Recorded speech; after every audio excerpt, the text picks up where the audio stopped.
No one dared approach the fierce bull until a boy did the unthinkable. With calm steps and watchful eyes, he faced the fear that paralyzed all the adults.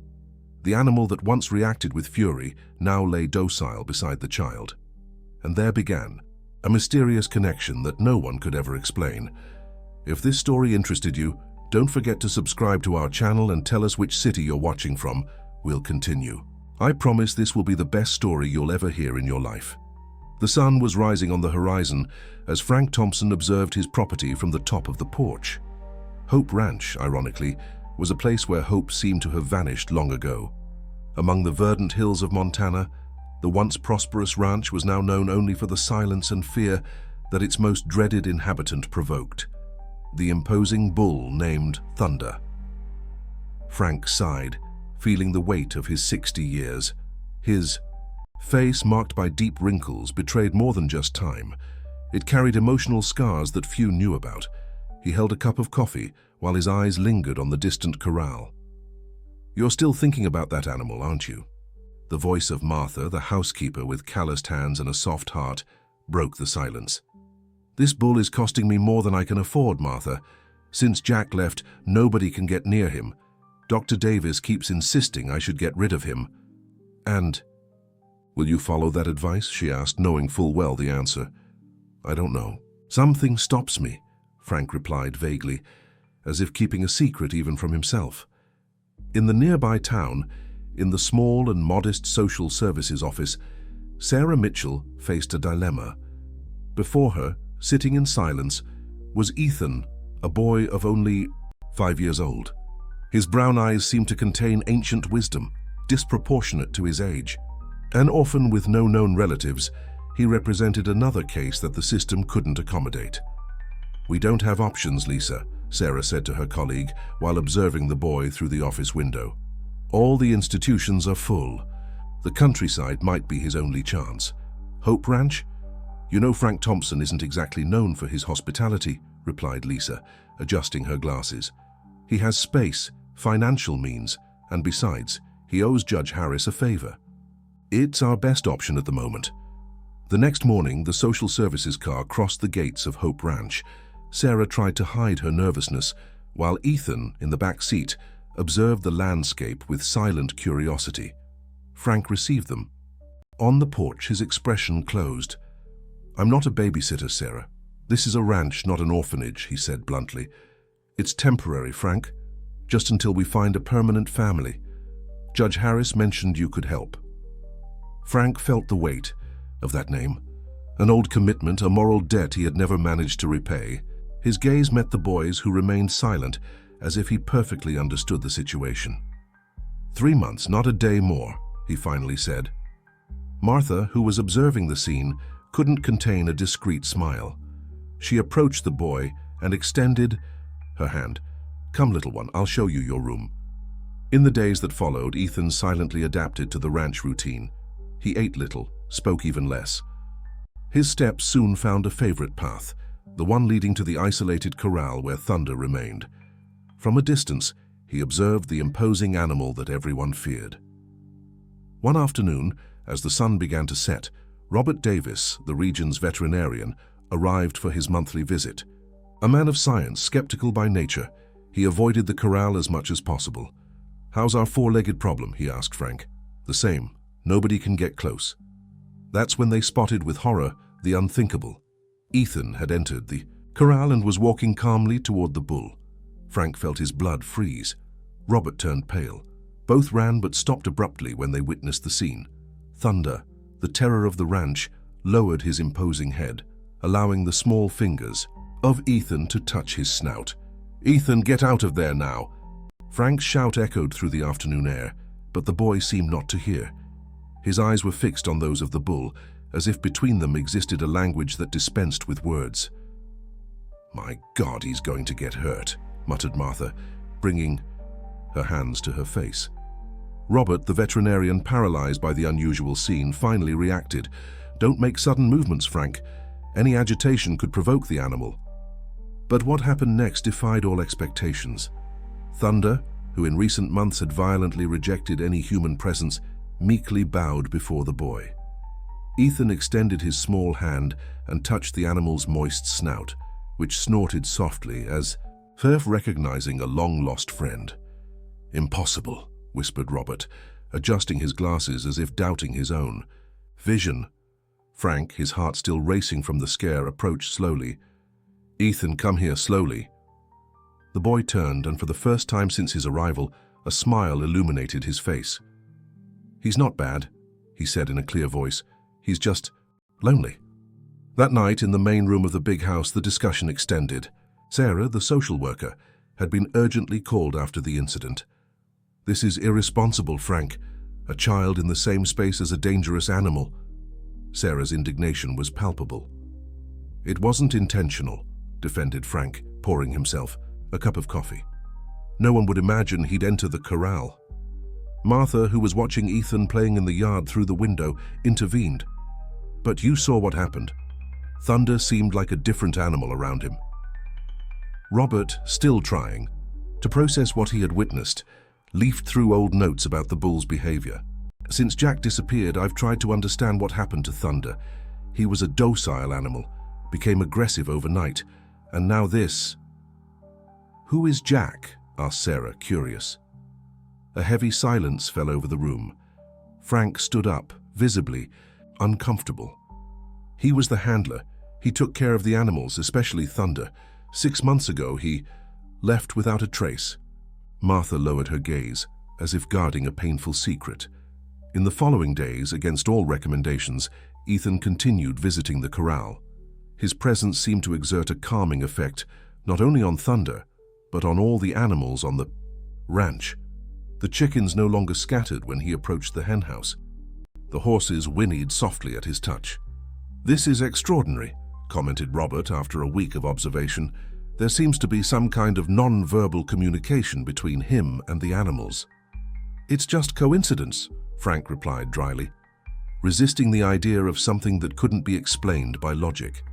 One morning, while everyone was having breakfast in the kitchen, Earl, one of the oldest ranch hands, rushed in. "Mr. Thompson, Ethan is missing." A quick search revealed what they already suspected. The boy was in Thunder's corral. But what they saw when they got there left everyone speechless. Ethan was sitting on the ground, with Thunder lying beside him like a faithful dog.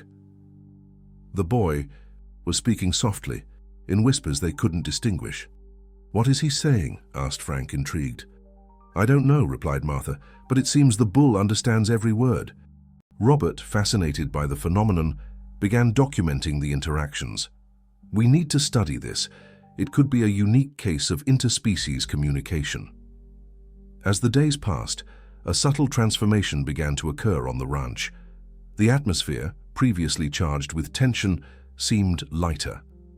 Workers who avoided certain areas for fear of Thunder now circulated with more ease. Frank himself, a man of few words and fewer smiles, was caught by Martha observing Ethan from afar with a look she hadn't seen in years. "He reminds me of someone," Frank confessed one night, as he dined alone with the housekeeper. "I can't explain it." "Maybe it's time to open those boxes in the attic," suggested Martha enigmatically. "Some memories need to breathe, Mr. Thompson."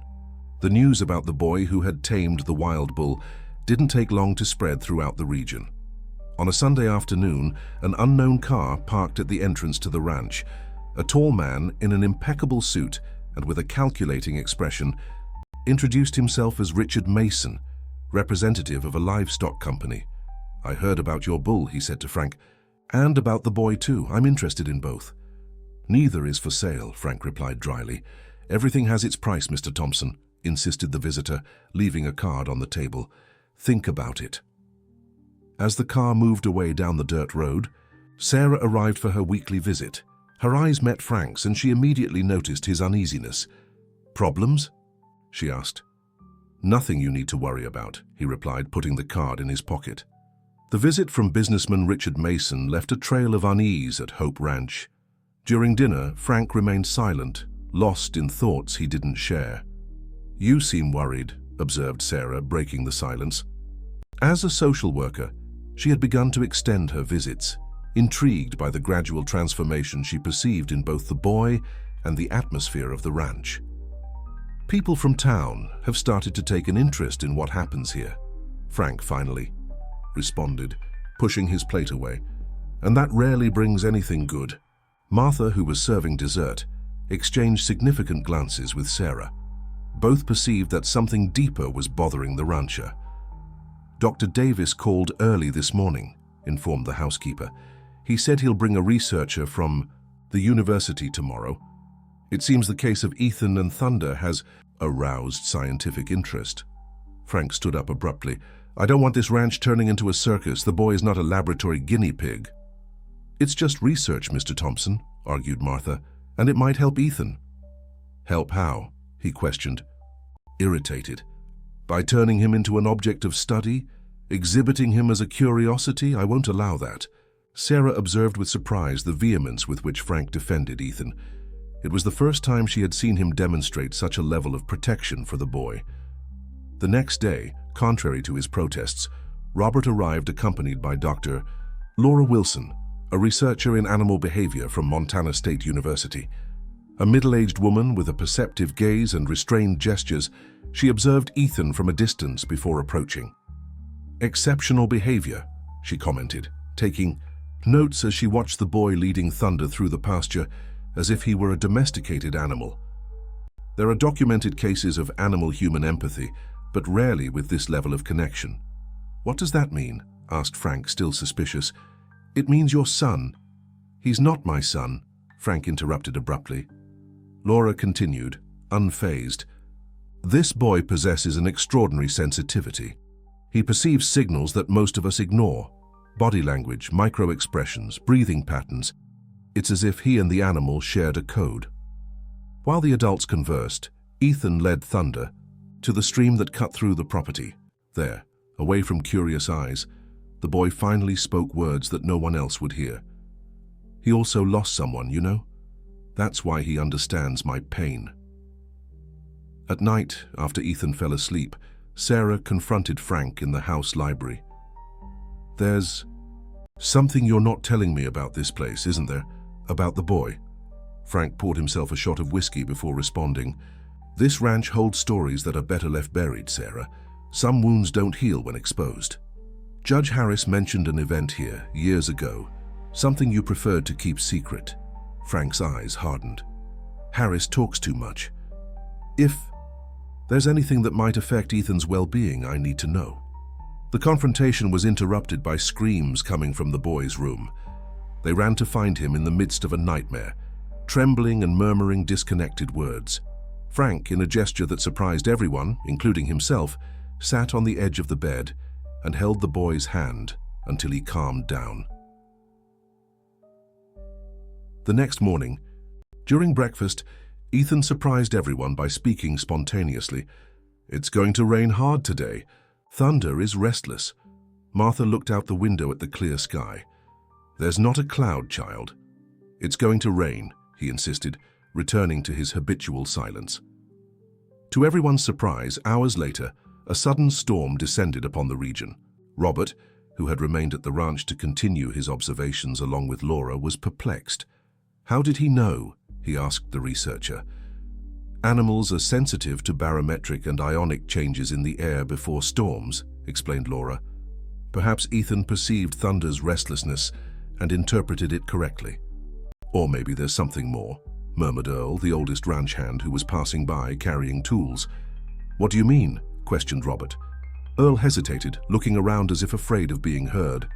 This land has seen strange things. Doctor, they say where there's deep pain, sometimes a gift emerges to compensate. The farmhand's enigmatic words kept echoing in Robert's mind as the rain pounded on the ranch's roof.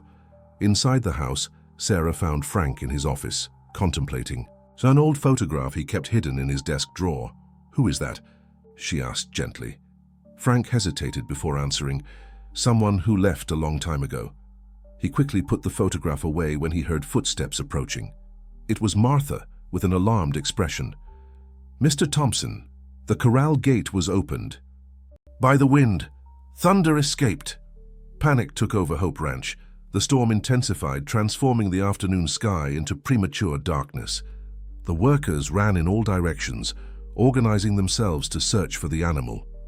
"Split into groups," shouted Frank, trying to make himself heard above the noise of the rain.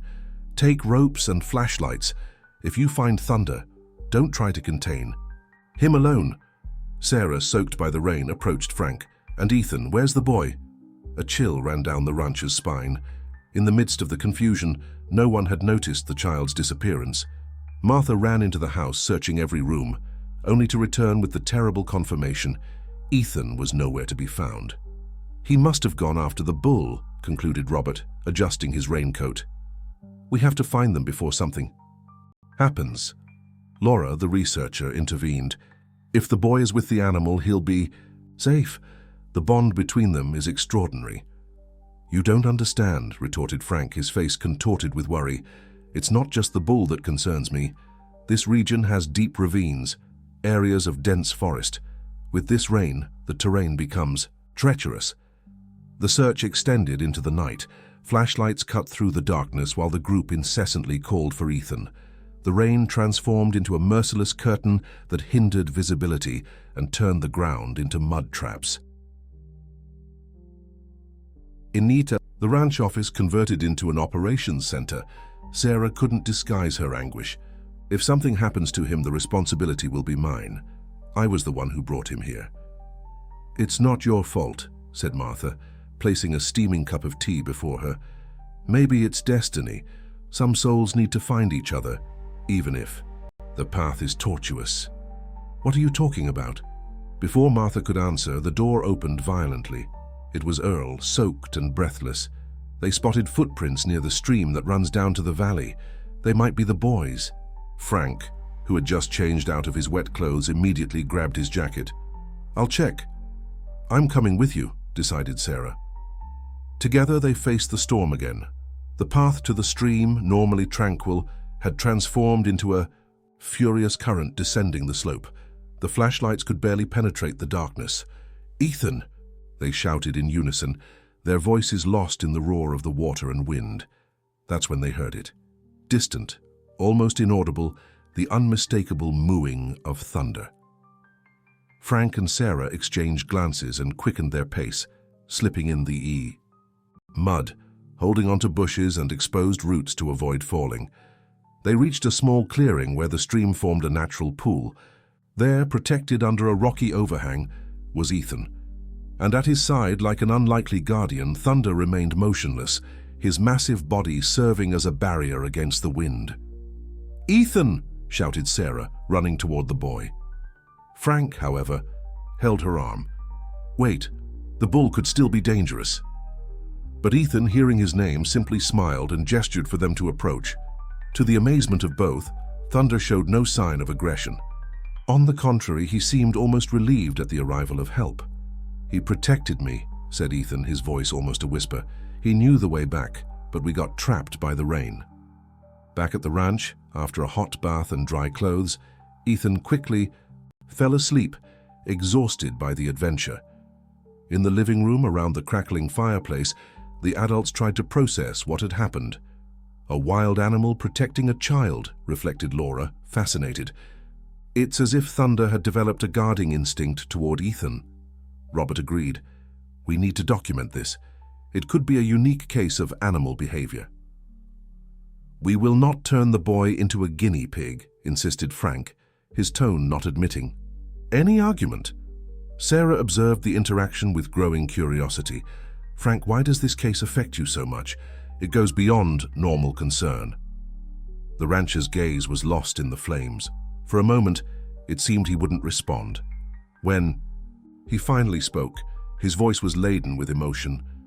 "There was a woman who worked here. She took care of the animals, especially Thunder, when he was just a calf." "The same one who disappeared?" asked Sarah, remembering the previous conversation. Frank nodded. "Claire Andrews. She had a gift with animals similar to Ethan's. Left, without explanations, from one hour to the next." Martha, who was listening in silence, suddenly stood up. "I think it's time to show you all something." She went to an old cabinet in the corner of the room, and after rummaging for a few moments, returned with a dusty wooden box. "I found this in the storage room a few days ago. I didn't have the courage to show it before." With trembling hands, Frank opened the box. Inside were old photographs, documents yellowed by time, and a small silver medallion. In the first photograph, a young, smiling woman held a baby in her arms. Beside her, a newborn calf rested on the grass. A profound silence took over the room as Frank stared at the photograph with trembling hands. The image of Claire smiling, with the baby in her arms and the small calf beside her, paralyzed time. For a few moments, Sarah approached, observing over Frank's shoulder. "It's him, isn't it?" she asked softly. "The baby in the photo is Ethan." Frank didn't answer. His eyes, welled with tears held back for years, couldn't divert from the image. Martha was the one who confirmed with a tired sigh, "Yes, it's Ethan. And that calf is Thunder." Robert approached, incredulous. "That's impossible. It would mean that Ethan has been here before," completed Laura, the researcher, trying to fit the pieces of that emotional puzzle. "But how? Why?" Martha sat heavily in an armchair, as if the weight of secrets had finally overcome her. Claire wasn't just the animal handler. She was Frank's niece, daughter of the sister he lost when she was young. She came to live on the ranch after she got pregnant, and the child's father disappeared. "Why didn't you ever tell me this?" questioned Sarah, feeling betrayed in her professional trust. "I placed a child under your care without knowing there was a family connection." Frank finally found his voice. "Because I didn't know it was Ethan myself. Claire left 5 years ago, taking her son. I never heard from her again. How could I imagine that the same boy would return as an orphan?" The weight of that revelation hung over everyone. The coincidences were too improbable to be ignored. Robert, always the scientist, sought rational explanations. This would explain the connection between Ethan and Thunder. They grew up together. In the first months of life, formed a bond that apparently withstood time. But what happened to Claire? Asked Laura, giving voice to the question everyone avoided. Martha and Frank exchanged glances laden with unspoken meanings. It was the housekeeper who answered, "She left after a terrible argument with Mr. Thompson. He didn't accept some of her choices." "What choices?" insisted Sarah. Frank stood up abruptly, placing the photograph in his shirt pocket. "It's late. This conversation will lead to nothing useful. What matters is the present, not the past." But the past refused to stay buried. The next morning, while everyone was having breakfast, Judge Harris arrived without prior notice. An imposing man with graying hair and penetrating gaze, his presence rarely meant good news. "Frank," he greeted formally, declining the coffee offered by Martha. "I heard about the boy and the peculiar circumstances." "News travels fast," commented Frank dryly. "Small towns, big ears," replied the judge with a humorless smile. "I came to verify personally. Understand, when I authorized this temporary placement, I didn't know the details." "What details?" questioned Sarah, confused. The judge looked around, noting the presence of everyone. "Perhaps we should talk privately, Frank." "There are no secrets here," replied the rancher, though his tone belied his words. "Say what you came to say." Harris sighed. "Claire filed a formal complaint against you before leaving, Frank. She alleged threats, attempts to control her and her son. The complaint was later withdrawn but remains in the files. With the boy's return to your property, we need to review the situation." A heavy silence took over the kitchen. Sarah looked at Frank with new eyes, a mixture of doubt and disappointment. "That's absurd," intervened Martha, indignant. "Mr. Thompson would never threaten his own niece." "Martha," Frank's voice sounded tired, "let the judge finish." "There's more," continued Harris. "We received a formal request for psychological evaluation of the boy Ethan. Apparently, the phenomenon with the bull has awakened academic interests. The state university proposes a case study." Laura frowned. "That didn't come from me, I guarantee. My interest is purely observational." Before the discussion could continue, a sound of light footsteps caught everyone's attention. Ethan was standing at the kitchen door, his eyes fixed on Frank, as if he perfectly understood what was at stake. "He talks to me," said the boy, breaking the silence. "Thunder. He tells me stories about the ranch." Everyone looked at the child, surprised not only by the words but by the clarity with which he pronounced them, so different from his usual silence. "What kind of stories, Ethan?" asked Sarah gently. About my mom, about how she used to sing to both of us when we were little. Frank visibly paled. Martha let out a muffled sob. Even Judge Harris, a man accustomed to human complexities, seemed at a loss for words in the face of that innocent and devastating revelation. At that moment, a worker hurriedly entered the kitchen. "Mr. Thompson, that man is back, the businessman. He's at the corral looking at thunder with some men." The news of Richard Mason's presence at the corral provoked an immediate reaction. Frank stood up abruptly, his face transformed by anger. Judge Harris, sensing the gravity of the situation, followed him outside while Sarah stayed with Ethan trying to calm him. "Who exactly is this businessman?" asked the judge as they walked hurriedly toward the corral. "An opportunist," Frank replied dryly. "He offered a fortune for thunder when he heard about the boy's story. Now he shows up uninvited." The corral was surrounded by 3 intimidating-looking men. Richard Mason, in his impeccable suit that contrasted with the rural environment, was inspecting thunder with the clinical eye of someone evaluating merchandise. "Beautiful specimen," he commented, upon seeing Frank approach. "Calmer than I was told. The secret is the boy, isn't it?" "You weren't invited to my property," said Frank, controlling his voice, "and I've already made it clear that neither the bull nor the boy are available for your business." Richard smiled, a smile that didn't reach his eyes. "Business is business, Thompson. I've doubled my offer. Think about the future of the ranch." "I'm Judge Harris," intervened the authority, positioning himself beside Frank. "And I must warn you that any attempt at pressure involving a minor will be dealt with by the full force of the law." The businessman seemed slightly uncomfortable with the judge's presence, but maintained his composure. "There's no pressure whatsoever, Your Honor. Just a legitimate business proposal. The world needs to know about this extraordinary phenomenon." "The world doesn't need another spectacle," retorted Frank. "Now leave my property." After the unwelcome visitors departed, an emergency meeting was convened in the main house. Robert and Laura joined the group, bringing the scientific perspective to the discussion. "Commercial interest was predictable," commented Laura. "A case like this could generate millions in exhibitions, studies, even patents for domestication. Techniques." "Patents?" questioned Sarah, horrified. "We're talking about a child. For people like Mason, everything has a market value," explained Robert, "including Ethan's gift." Martha, who was keeping the boy entertained in the kitchen away from the adults' concerns, entered the room with a grave expression. "We need to tell the boy the truth. About Claire, about his past here. He deserves to know." A heavy silence followed her declaration. Frank, leaning against the window, observed the property he had inherited from previous generations, now the stage of a drama he had never imagined facing. "And if he asks about his father?" he finally questioned. "We'll tell him the truth," replied Sarah firmly, "or as much of it as we know." "Truth," muttered Frank with bitterness. "A convenient word to justify painful revelations." Judge Harris, who until then had been listening, in silence spoke up. "Frank, as a man of the law, I must say there are legal procedures for situations like this. If Ethan is really your niece's son, you have legal rights as a close relative. We can initiate a custody process." The suggestion seemed to wake Frank from a trance. "Custody? I can barely take care of myself, Harris." "That's not what I've observed these weeks," intervened Sarah. "You've shown more care for Ethan than many parents I know." The conversation was interrupted by the sound of breaking glass.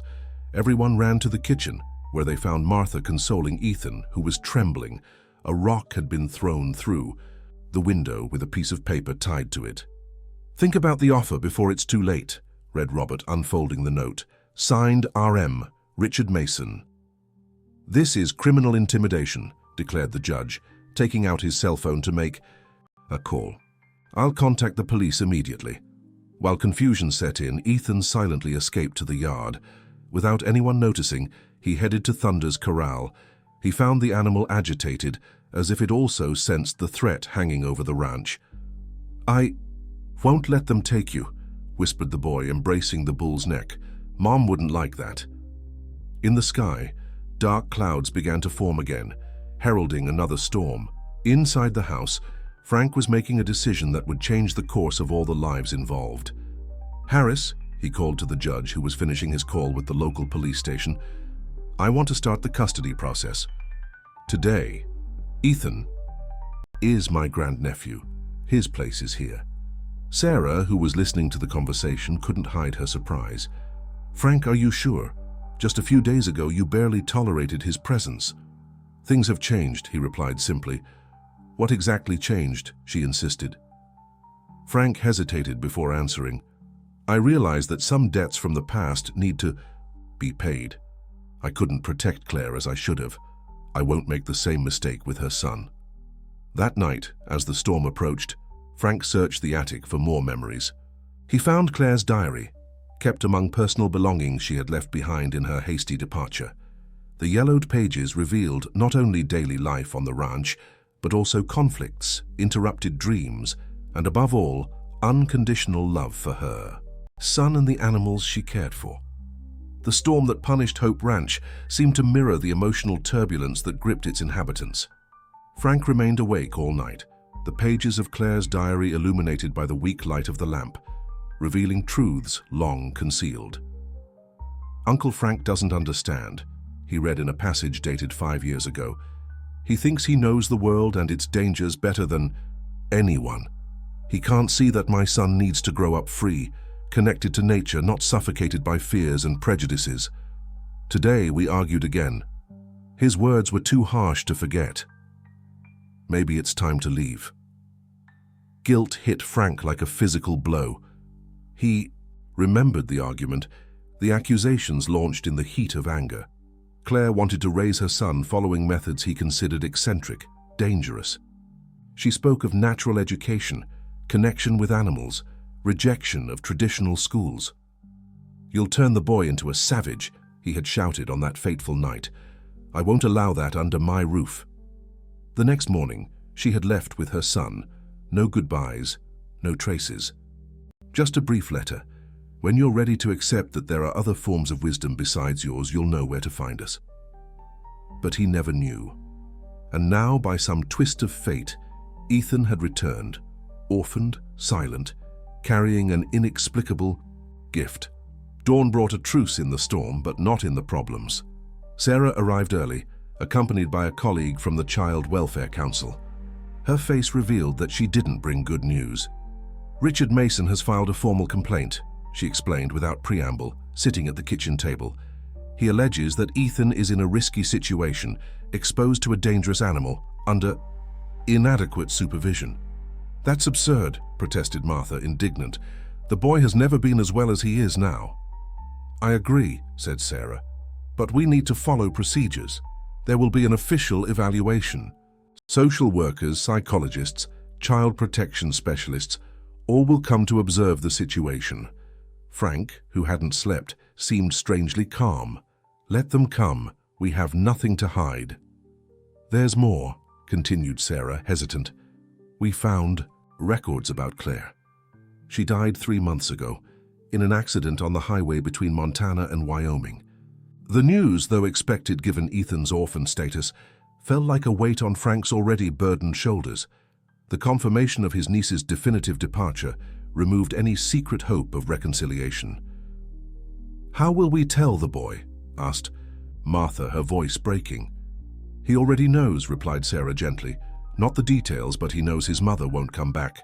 Children sense these things even when we try to protect them." While the adults discussed in the kitchen, Robert and Laura observed Ethan in the corral. Despite the previous night's rain, the boy had risen early to be with Thunder. What they witnessed left them perplexed.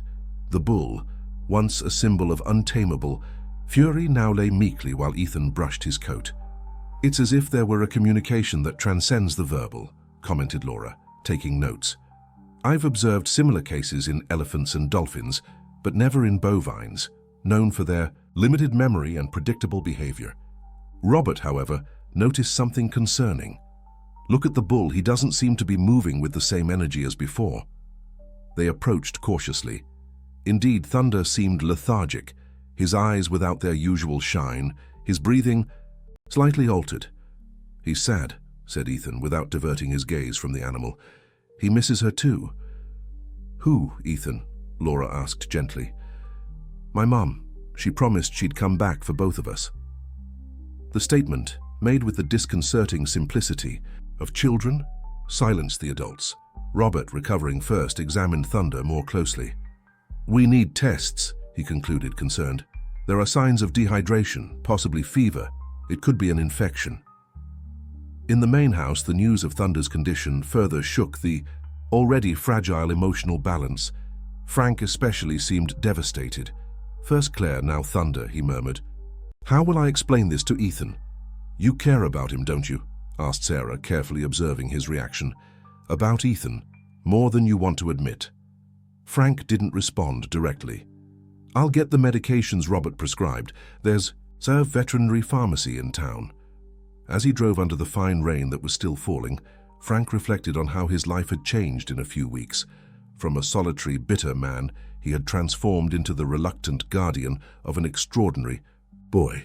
The memories of Claire, previously carefully repressed, now flowed freely, bringing both pain and clarity. Upon returning to the ranch, he encountered a scene he would never forget. Ethan lying next to Thunder in the stable, softly singing a lullaby that Claire used to sing. The immense animal, weakened, kept his head resting close to the boy, as if the melody brought comfort to his suffering. "He's going to get better," affirmed Ethan with conviction, noticing Frank's presence. "I promised him." That night, while Thunder received the treatment prescribed by Robert, Frank made a decision. He gathered everyone in the living room, Sarah, Martha, Judge Harris, Robert, and Laura, and with Ethan sitting beside him, opened the photo album he had spent the night organizing. "It's time for you to know your story, Ethan," he said, his voice breaking with contained emotion. "The story of your mother, Claire, and also my story." The photo album opened on Ethan's lap became a window to a past that the boy didn't know, but that somehow had always been present in his heart.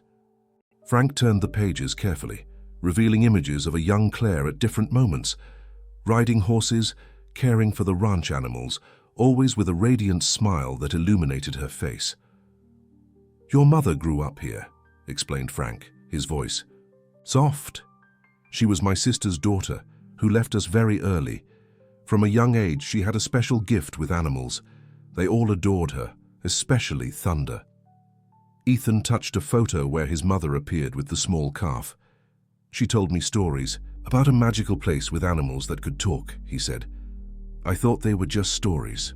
"They weren't just stories," confirmed Martha, discreetly wiping away a tear. "It was her memory of this place, of the home she left behind." Sarah observed the interaction with contained emotion, her professional training struggling against the personal involvement she had developed with this improvised family. "Why did she leave, Frank? What really happened?" Frank closed his eyes for a moment, gathering courage. "I was afraid," he finally confessed. "Claire was different. She had ideas about raising children, about connection with nature that frightened me.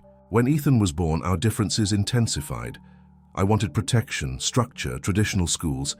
She insisted that the boy needed freedom, needed to learn from the earth, from the animals." "You fought," concluded Ethan, surprising everyone with his insight. "She cried a lot afterward." Frank looked at the boy, astonished. "You remember?" "No," replied Ethan simply.